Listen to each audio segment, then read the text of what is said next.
Hello, my name is Bill Peterson from Clarksville, Tennessee. I'm here today to discuss block grants, focusing on social service block grants, also known as SSBGs.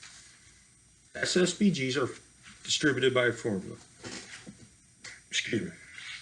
Allow greater flexibility and have fewer administrative red tape that allow more resources and time to focus on the issue at hand. Block grants motivate stakeholders to take proactive steps to better a system that invests, not hinders growth. Without an automatic stabilizer and unlimited funding, stakeholders look for permanent change. Guaranteed resources will no longer be assumed. On the surface, the above description of a block grant sounds promising and appealing. However, every pro has cons, and some cons have dark sides. The economic downside. Economic downside of a block grant is automatic increases do not take place that reflects an economy. Not having a flexible budget could harm an economy because funding is not automatically increased with a given situation.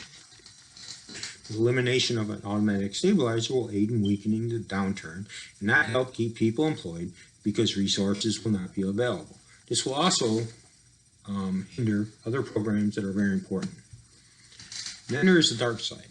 One of the most negative aspects involves the lack of accountability because the broad guidelines on how funds can be spent. Nonprofits and administrators get wealthy. However, when needy and poor get help, the funds can be allocated much better and there should be more funding available. How is this important to helping the poor and underprivileged? Once again, SSBGs are distributed by a formula. Allow greater flexibility and have fewer administrative red tape and allows more resources and time to focus on the issues at hand. Block grants motivate stakeholders to take proactive steps to better a system that invests, not hinders growth. However, we do not live in a world that is always honest or ethical, and often there is no accountability for unethical decisions. A concept that is not new and has been man's downfall for centuries. Found in the most sold book that has been printed over 1 billion times is the Bible. Even Apostle Paul warned of this years ago. The writings of the Apostle Paul warns us. The love of money is a root of evil. Do you notice he says the love of money, not money itself?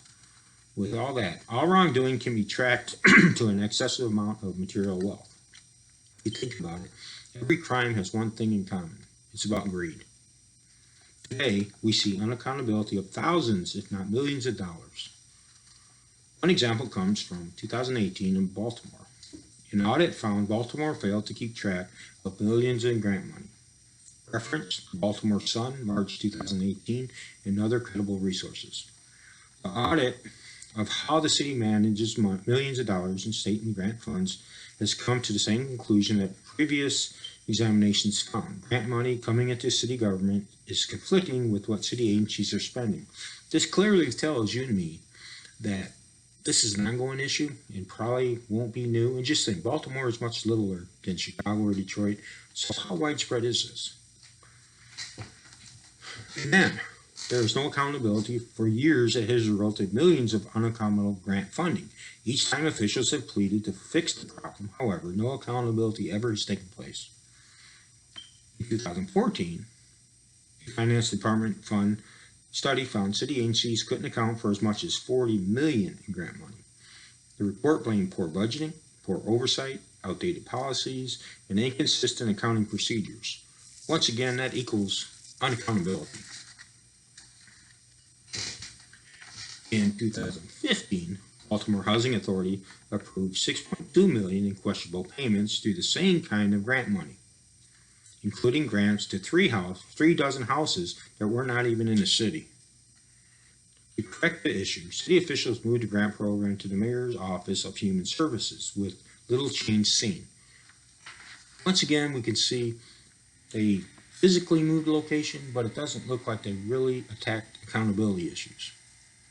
In conclusion, there is the argument that block grants work and can be accountable. However, we are dealing with individuals that need honest and ethical decisions that put poverty and people in need first.